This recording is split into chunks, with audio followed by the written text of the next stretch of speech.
Ciku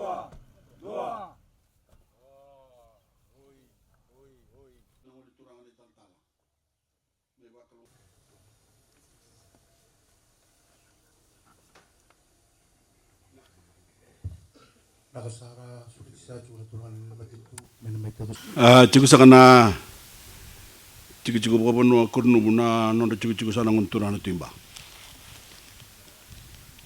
Ciku sana bu bale banu rusawul ketul na lama sakanya sana waturang mba. Kimna sana mateni vicikina rusawul kendua na lama sakanya sana. Ciku sana mateni songko pemarama. Mat sakani tampangon ke kimni sakana lenia sana mba. Nusa tolominan. O kuria sakatungana o bibina kana kena tali tari sakatungana nonra kinta bagi sakatunga babonu apo turang na nomni bolisles nomni lingani wau. Randam be sakatunga bolele na kemdo malio. To sakana vitadini ba minista turana komisna. Na buni bolo tunde irandun do sarna bolisles so sangu sun sakatungana ba bibina. Nasa boleh benda bilangiti. Nandam satu nangon turangan tal-tala. Meba kalungat kasakat ko nanonda songko na singile buni kuah. Ubo bim nata sa boleh benda buna usah tak usah weekend na matang ni kuah. Na itu betul beka. Le usah weekend na singire na ngoni sala na takos na matamuni. Na sangat baka ni ngunu buna wai binaka. Na sangat baka ni wakana kena libu-libu. Na tubu ka vira sakana tampangoni vira sakana lubenta kirna makumbunda ida ka saka chungo ya na reista ka liu bosa tuki na turang ni tal mai chu sanga kona korob ko turang no saka chuni aka usang mai na ngona na turang ni tal ni mateba lo mai tal ka sta chu lutok mai chu sanga na mai banda bur sanga na chu chungo do saka chu rabita na nunggu bilu takin mate baru nangon rende nambag runondol tak kilabi nakasaka ciku sa kanapa tunlong. Nunggu babi binak boleh ni damai songko sa katal ciku. Nda ciku nangon turang ni timba na sigili binuko. Nasa boleh turang ni tal. Umar to sa boleh nanong may ciku malo ikam ni na lunya sana bako turang. Ena singa sa kaniko. Mata tabi nakasaka ciku ni kilitay no ba. Ni bakabure ndo na umay labule bu na nonda banua. Ciku sa kina na hotel ni sarbanua, hanggang kini suka. Narara ni wong kabuka. Ina bunua sa kaning buli ayang. Sa wananda ko na watatambo ni mati na COVID. Sa tebu me bakato ko tak na bulo ko ilabo. Kasabaru tangan matentu. Na itubutu me bakato ko tak na liuni bunua. Na tubu boleh meni matentu na gai todo ko nga ke bakar sa bakila na kena bina kana leni bunua iya na kena dobir na leni bunua na be bakator de kitaki na bakato taki be kumni na leni bosnia sana oni cigo sakani ko nganda pa me baka bina tik kumni na sa aduloti na tata robini mati na COVID-19 nanu minding nono meninding baka buna mendola na yala ni durbanua. Erada domai kina na sarbanua katumbu na rau ka boila buni matentu. Dolon na katumbu song tu. Robul na ngone. Bina sa ka boliu. Lebu na bunoi burubura. Se baka dor junga kina na baka tatambu. Kasenga ni se ado bira junga na kakana kina wai ni injini. So sangan matentu. Baka malum tegi na kukuwa ni non rei labo ka sota le sing ni $100 na yale duru benua na to sa chung maingo o achigo sa dona wanga ni buli na no abiro na university na non sa merto le sombu samo ai tonga arto kere sa me kunindo sombu ni se songo sa chuko na yale ni benua na kalunga sa chuko na benua bichi ni sa $1 sa kana nonda katu ba song sa tu ngusu ke to sa chuna matentu na baka bina bikem ni sa dula ni baka buna sa kana kana $1 na song na sa ko dio isang sa niya to na bikango ri bichim balata na matentu e tangko makana le ni bunua katang umakatal nga ng bula ba ilaw. Na matentu pokoknya wala taka na vem bisnis. Wala taka ba ilaw taka na vem bisnis biti. Mera kuni lusi. Ana wana rengo. Ngaron sa kami kuni pangalangay na tamban niyo gabuka na fijaways. Buka takkan sa katyo na bibunwa. Buru-buru. Sudah sa katyo na kakana biron lini bunwa. Karaida. Mikuni pangalangay na bibawalitake. Kita usang sa kanong muladaw nandun ang robo kada nanondol na lini bunwa. Pangalangay na nonratakataka.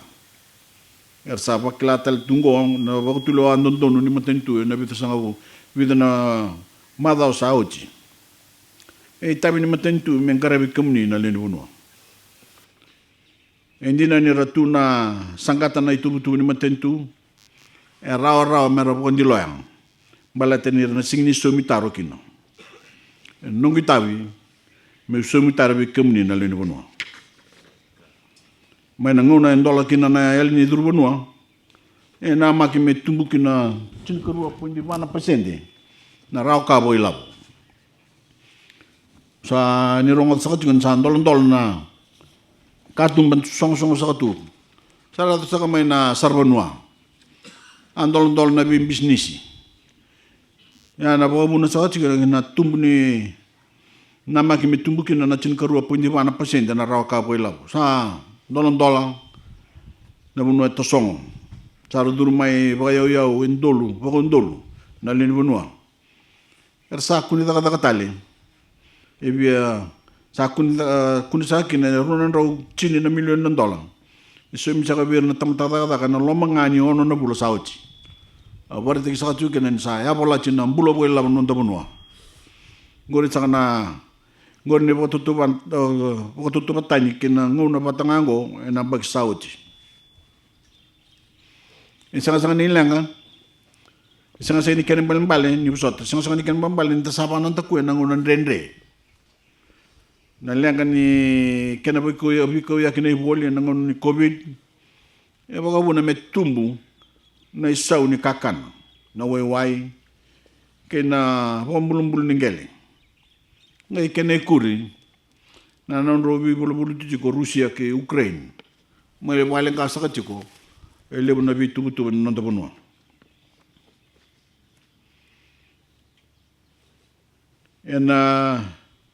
bebu ke sa makatumbura na isaw ni tamata ni tu bebu ke sa makatumbura na isaw ni tamata da kamay na tul non dola don sende don awa kina tul non dola tul sa na sende dona awa na matay sa kanyo chulay runon doloro sa karwa.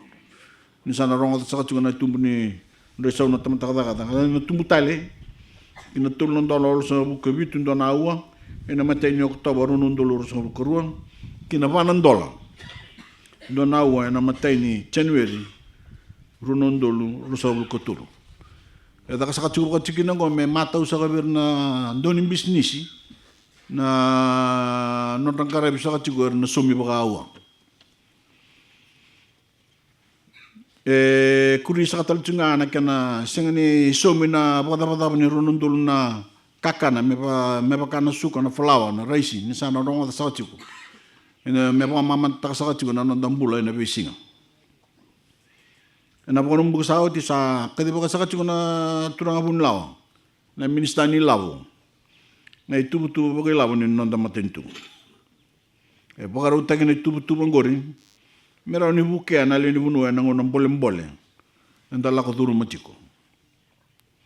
Na matentu na buke na bubay tiko na nung raraw kabo ilaw, na lima sa bulo noon dolong kotosom. Ikaw sa tiko may na umay labong gom, bet na nilaw sa weekend, tiko saka mo na vital nongo. Na matentu na kuria sa katuka na sule ndonon dola ndonon ngone. Neronga sa katuka se bitu ndonon ndonon madawa. Se tol sa bulu ndonon ndonon bulang ko ero sa katuka ndonon rawal sa bulu ndonon ndonon ngone. Ena loma ni ono na bula. Ke kay tol sa ngone. Na bubale na tol sa katuka limnan rawa sa bulu ndonon.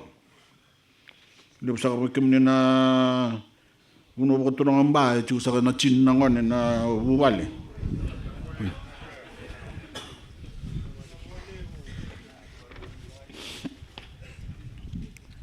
na buku sa ni tumpu ni saw ni wayway matantu sa na soma sa katiko na cindang pasyente na pondo-pondo ni bash vere keda na leni bunu erando banga taka na biang karabingo awa bosa katiko na mata sa menda wili ka matata na tu wela kadi bosa sa katiko na nanda minista me matata sa weekend na kena ya do may weekend na tu wela bongo no sana tiko sa karto na legislation ni atiko sa ngona turang na minista ni labo tiko sa katalanga karto no na legislation to na pamadala sa katiko na ena nangono ni vital no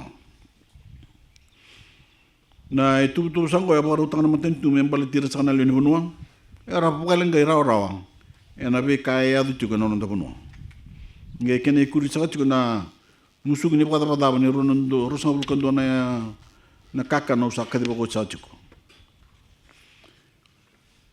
yo na ubosa sang madana ulutang na tambak na Fiji Times na mada mo ni mada e borita sa tiko ni tuko na bunlaw ni tubutu ni matentu e taro bana non rawalo manalo ni bunwa enda ban din ta sa tiko ngoni siang ni dabuta na wosongori na bunlaw na matentu e kilame na sa tiko na tuba kini mbula enda sustar sa tiko na ni bunwa ya sa matau sa tiko bana bona Fiji Time kena Fiji Village merondong borita kani matentu e sang ni kowita kan na ni bunwa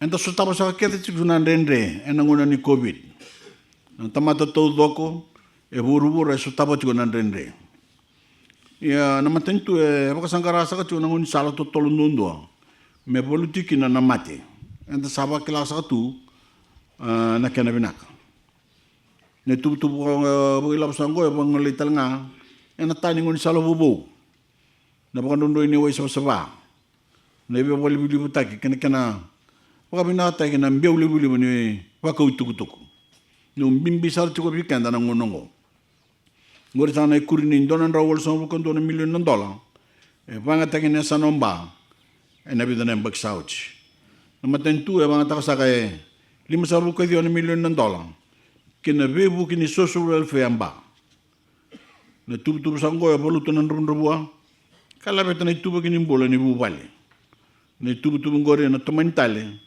ena mbagi bai labo kadi bagi sa tingo e baru take tol sa bul kabitu $1 million ena kena tan na sala kena tar na wabu ena sanomba sa taro bital nga na sisningele ena sona bimbarabi sibe sa ke tulan raw bit sa lukaw na $1 million sa banga tak na matentu ena taningon sala na tar ni wabu kene kelkel ni wanga na be sa ibiti e tol sa bulkan $2.1 million e na wangole kina tara ni wabu mai na siya ni rakiraki na wabu mai huni kao na buliku na wabu e matawale huni asi ke yangara e na nama ki me wadabari e na bulo September sango chiko sa katalanga na tubu e labu bau ni thidi ni Vana Lane na 4 lane ndo talno tagi sa chiko wasumay na ngun sala may 90 kilo toka sana tiga butal nga na pang hindi kini kana tae ndo na ngun sala na highway me tako so bibitlew lew sa nga bibo ka tolde kita kebiti lew sa kan garabi chunga na bimbarabi mbara sa chiko lomani bunwa nanu misa chiko na ngun sala bungo enan dolabo na matin katumbo bo ni be bator de kitaki lamane buno kapakile talnga ne kena binaka na buno botura ngomba mena runo dolu cin kapa kina runo dolu rusong kondua e sibe na tol sa bu $1 million e banga take na kondo ni wo so e na lamane sana a chiku sanga na tuba me ba bina take na kondo ni wa e nangando na salame hundo kisaweni kena po kami nakatagi tiko na po kandondo ni wai ana loma niya sana e raw ni rabon din tanga na liman raw na ni koro ni sibi koso mai mangonro kena ono sa bulu na huwale mai wai kum be sabat e mga tagi sa chugo tol sa buka $1 million e na bi po kalibili bataki mai na ronon dol tin kabaki na ronon dol sa bulu Sa donan rau 5 kadio na bunua. Sa pakalibilibu takin alam niya sana. Karoto ni runon dulu runon rau na bubail sa bakila tunggo na kinabinak. Sangkarabi talaga na abi pakalibilibu takin na balang kina mau na runon dulu tin kadio. Sa pakabinaka takin talaga na wandondo inilibu manandari batu kina substation e bunda. May bunda ki naikambula ke bunda ki rarawa men balitir na bukichukichu ke lutoka ba ke tabua menarono dul tin kaba mga take sibe na ono na milyon ng dolar ena kena buka minakata kina limbula e botulipo na buka nondo ni way may nadulay waya na buka ni way nangatangata go e katchakachukina na tani so nangoni salalay na simenta tagini sala kina bivale kina itikichiko lalay ena lomania sana na tatakos may mbroa na way dhamba nanji yung din din tagisatu kina dakadango semata na leni bunua kina kunibuli buke katango maka nambula ni besinga menabibu kasaka ni durdur ni buli na ibol ni buli kena bondo na matentu bukaro takasaka talcunga sibi na $2 million membalata na kena bukali buta kena ni buli na primary na secondary kena muri buli me bukati busa kamay na mbaki runon dulutin kaba kena ngono sa ketua ngandra bujuki na me tosada kena tangen dini non buli na tulbenda kito bukatumbulo talanga na kena risau nanggas ni buli sa ngandra bukali bunali ni bunua merla kita kata bunuh tani, nama tentu sabi tano ciko kena mententu Australia mai boleh buta kena sesangango. Ena itu boleh labu bonu mententu sa perlu tak kena nandono ndoluronan rau na scholarship. Na national top scheme nendorong ada sa ciko perlu tak kena bitunan rau bitsangabul na itu tu. Sa tu saya tak kisah kena kena wili.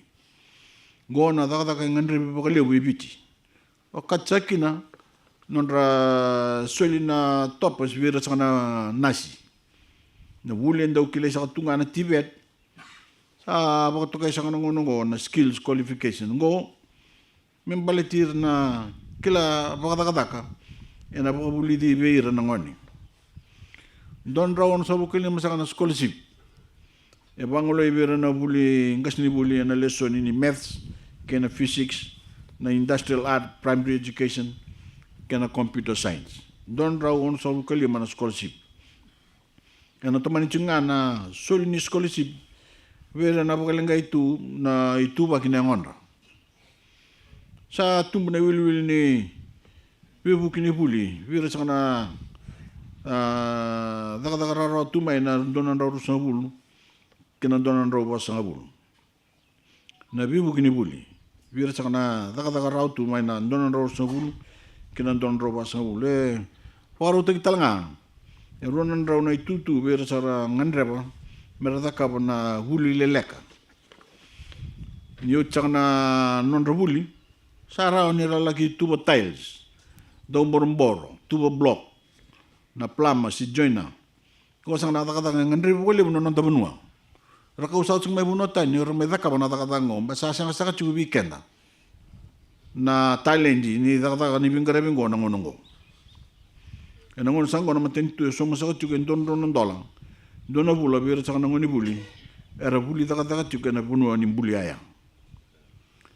na sana tangomba e bakila na binang ni daka bata ke na matentu o kai ke na bibu ni tambana ni tete sibe saka ndona $1 million e banga teke na vivu ki vir nan tite vira mai yanu ke na susuman man e boro take ronan rawlim sa bulon dol nan dala e na tu la bo me bukir nan do susuman man kar sing ndo buke tu e ngandai me bokale take na business bango mera ni sotaba nangangande e na market ni biboli e na non tabanua ke na kena e waka o ibu notani bikum ni sana ndo susumon manu tu sana program go ndam sa tunga na turanga artuna wanda bersana nondo tu boy lavo ngere foto ni sa matila lai me matata sa weekend na vital no ni tu boy lavo na bango ki bikum ni ndo tite Aparutake ni posat.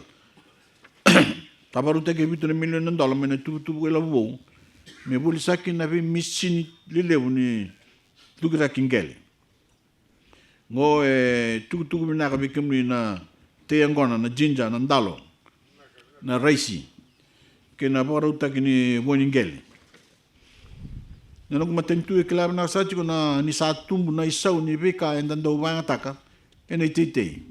Kasaparu tak na bibu kini tubu la wo mi sutabo na ngangane sa ngori ba sa boso sa chikina don rende sa gabi me munikila na matela la ini kena ni kemuni numni banga tak na ilabu se muni tara na tubu ni labu sa sulia sa chikina bikum ni na matentu ni vital no sa wale botekir ni bolislis singile sa ni kwa enda vital no wale botekir na tuba na tubu ni labu. Na sa unindo na hindi siya katunga na all sa wukali mo ng dolan doon na tayo. Na nang kumatentu na bukir ng do titay. Karangan reba mera tayo butakan na ng business na rukun ni agro-tourism. Na agro-business. Kinabibu kini Fiji Development Bank. Na bukay talanga na maraman ng do titay. Kasaparu tayo ke tulan ron undol ng dolang. Membalatir na maraman do titay na program na Women in Agriculture. Hindi ko na kumatentu kina tuko ni takata ni pebo kotor taki. Indua na kena bogori taki. O ya na raraning kita kami da paklo to kasaparo taki 500 undol ng dolang. Mengarabi kina na dina chochol pak. Sa kening balen sa raw ni sarawa na nonda chimni Fijin ruan bong. Merangito na kag. Medala ko ni bakalele undali chete gira. Na nondali sar-sar. Sa enda po kami pinakataka na company mo Australia na Espen Medical. Ni po sot. Po kami pinakataka ni po limbulemba. Era po bulida na doon ipin garabi. Po kami pinakataka na po limbula ka. Pakarute keso na pin garabi po. Goe buke na kadiba kikena labitin nondo bunwa. Nando sarabunwa na dan sa na medical tourism kinang garami ni mulmulum usarong at sa na to sa tukon sana takase ken na bisil ni uto na utsa na hulo ko sita sana raw sa kani takase ken na bisil ni uto rundis ra ngal sa me kinabayo nando sarabunwa na biya may selen nando munwa meraboding na vital no ni medical tourism. Nangkay sila sangay kayo na tumati. Yan na raw ni Taureo, yan doon na tuto ko na singa. May upakarita kayo, natakataka ni matentu na tampan niya yung bulang. Natitay, natikaw. Pinggarabi ni Paling bulang. Guling-guli kayo na tampan ni Pinggarabi teleso. Ya, nakasakaw biya tuko na. Niyon ba, sa pakilaba kami nakatiko na pinakanin nung kumatentu. Sabi nakatagisar na itubang inasa ng bayan ng unonggo. Ni Bakatubatan, kena bengo na sasibi. Ang marutak sa nabi kango. Andon doon me lebu tagisar na ni maraw na uno ko turang amba. Ina tubu kay lawo. Na maki me na pinakatagisar na nonda bunwa. Kim ni sana biyo kani. Na tubu kay lawo ngo bore tak na nito ngumatua. Hindi na ni sa tubu na takata ni biyo turang taki. Na rukun ni nito bilu taki tumbu talanga. Na bulo kay lawo ni nonda bunwa. Hindi na ni totol na nonda pokato ko tiki kenda may na mati taka yan na nung kumatentu sing ni kawai taka na bi kangor kito sa sangat yung nga kito sa sangat yung ngo na kana daw ni so makaw ka tikitali na so bo ni bengarabi sama tat sa kachubi kito na bunu amenda mo sa kina na kana usutu na bi patore tiki nimbul ni bunu ebichi nandarong sa chuna na nabunaw ng untura na italtal. Na bunaw sa ngo. Kaya tubo nanda tubo ka. Bali dito sa kanong lubenda kaya na makumbuna. Yan na besing ni matak. Tewu sa kanong nito taka na matinising nito bilutaki. Kito na tamani chiko na taka pinaka sa ngo. Andon doon naman taka wakukuha. Sa iliw sa kanong bolong-bole. Kaya sa ambasi ka sa kamay. Kasi nga nindon doon naman ngude. Sa sutabi kaya na rakibisaw. Au ni na bakila na kena ribureu ena besinga. Lebu na leni bunua me bakategirtu me tukuraki. kena vi korotele so sangan dreba na vi buke to kita kena korotugra kena sisiningeli ngo sa bugarita kin nonda sanga ina kena sutavi na mbole nraki besau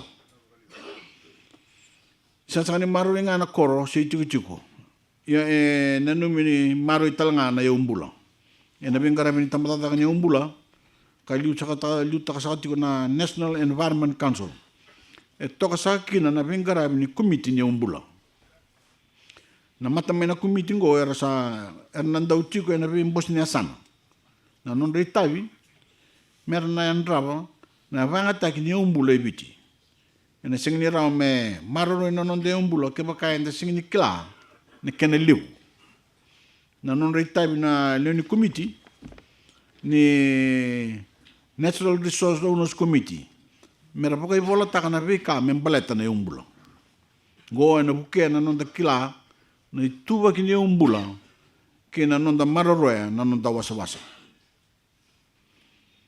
ondo bosa saka chiko bikam na tulang ke na marama na kena bimbi metao na tutu ni biluta ke na non da bonua sa borita ki saka biau ni liman rau tol sangal kebitu na tutu ni biluta ke bonua emba ia singai tau saka chunga tol nan rau walu sanga bulkaon sa lala saka chuko endonan rau lim sanga bulkaon dua sa kambimbi metao ni na tutu bonua meron in krabi minak na itabi ni bebe ka torre de kitaki ena nomni bonua ke ka ni simber sa chuni bebe ko ndeta taki na bi ko bitar bonua ena dende sa kamuni potulo ata na bebe ko torre de kitaki na nomni bonua ni matentu ena sing ni dingoma me so sar la ko ena merle apola tana bonua ena dona ilaula ombalatin se lala sakatu na tutu bonua e kambimbi metao na tutu bonua merau ni rangkara bibinaka na leni bonua kadi bagi sa chiko na itu los taki ni rasang sa chingni wakila chiko na tuke na ibakayanga ni non ringulingoli na kenandi na matambos ni bika bagi tuke ya maro sa chiko na kanilaw ka sulia mai na itabingo tamata ka ningele ena nguna sango e chiko kina na matambos tul na million ng dollar kana suli nga ke baka e volker sakay na bonua ngunda me muna bosa na ulutang ningel ni tuke ndo bosa chiko bosa ma matana ngona sa ni politik ndo ya pola chicken to bogale una vital no ningel sa ko sa kana vital bilos tak na ngono go ndo bogabure ser ka bogale ena kana tuku ni los tak maru bina sa to nangel ni tuke ndo sa kana ya ni babulo wango e maru isa tukina na ni nanonda ngel ni tuke ena ngono go sa yang bogale una ngel weekend ni tuke inde chuko no ni tuke na no ni ngel singin indua na chicken na kautani kana singin boko de na nomni tutu baka tuke ni ngel go sa kana nungui tabi ko sa yala ta kan nang garabo me baka ni maro ibo bina tu na ni baka bulwa ka ubo sa chicken na baka law na nungu lambe tsaka na tutu baka prime minister sa pore ta gochi na nungu tatana na sasanga ta kin non de tukuminaka enda nagai maro ta sa kana no tukuminaka ena ngona sanda boy poto ke dekina ena ngona sango maro sa chukuna tambata ka ngel maro limu sa ko ro million ng dollar na non dei la boy basa bul ke bitu ni mil na undolu na leni bunwa kalele na non ramba ki mana chin kawalu esa ko tumburu chukuna tambata ka ngel maro ni labongo me ado ni rasa yamba ki chin kawalu merangai toren wombota ni wasile ni ngone ngora chuko sangana sana ba turang omba na itu sango ya bobure na ngone tuke merna puilabo merna milionea lebu sa ya do sa chuka na tambanango kara rauni ra tarana non rela ni sa yamba kicin kawalu merang karabakin na non rambula ena ba kandurin business buli bale se buli mutuka ensa Ote baka tutubat sa kanila mo nilisi turanga kira sa kanila ni sa wala sa kanila maroon na numuningele ya ebanggaray na wali binaka ni kana taka ki maroon ni marautaka na ibakayangan ningele o kasaki na yun na marama kinitambangoni ena vida sangana mado sauti o andola buti ko ruana viva balita ke bunda ke tabua go nangele ba ke toke kasara pa kilat ko ne toke ni gele na kanang au sa ba unge ti kamni sa na toke ni gele ena sanomba menda daka bata mera olinda daka takana gele ka ose ena kanalisi na ndundu sa no matentu ke nando sangatiau o yani nungu matentu yang ngandra me lebu na numni yang bula ka lebu bata ke na numni yau wer sang mena wi yan ena non rangkara bi tabi ni bisinga sa sulia na matentu ne be wandoni mengoli bisa na sudual me ada batale ndona ngona kana ngai botambu italikina endondo ni menangara ni ka yan rabiti ko na kana ngoli bi balat ni chiko na ririko dia na rakaung boko na sudual no nonda bunwa kim misana be kani na nonda witu ye buri nimbula e nonda itabi me dingu bona kambuni me rauni ndambula na tamata na ndele ni buru na lama sangani wasa titomu isangani kilai na be kai tukina ni sangani nunubi me bandindi kitaki ya na sibia ni nonda ngoli na benudi ni nonda wasa kena libu ni kambo ni enda dimbura kay malio lala sa pakabu na mesa bobola ka sarti ni mati na nonda wasa ke kay sing ni garaw na bi kango orna makumbunda bakarua erna sing ni rei dana rei ni takau kena sasag ka kilay tentukin na nomni bunwa o sa kiri kemuni na linya sana bakaturan muni taka na maroin nonda wasa mikua na benuda menda ba muria na ba tatampu ni ngoli ni buke keto na kena pakabutu kana ta kena sasanga le ni maro ni nonda waswasa kanta sala ing dabutu tu hunotan ni buke keto sa kamera ni keto bukira na kaumbula ni bunu na bising ni mataka na bida sa kana itu lala ngori na bi mal ni bosa sa kanto kay sa kabiao memendola sa kin na bosa ba turang umba enamba kirono dolorosa mukuru. Bina sa boliu. 1, 2, 3.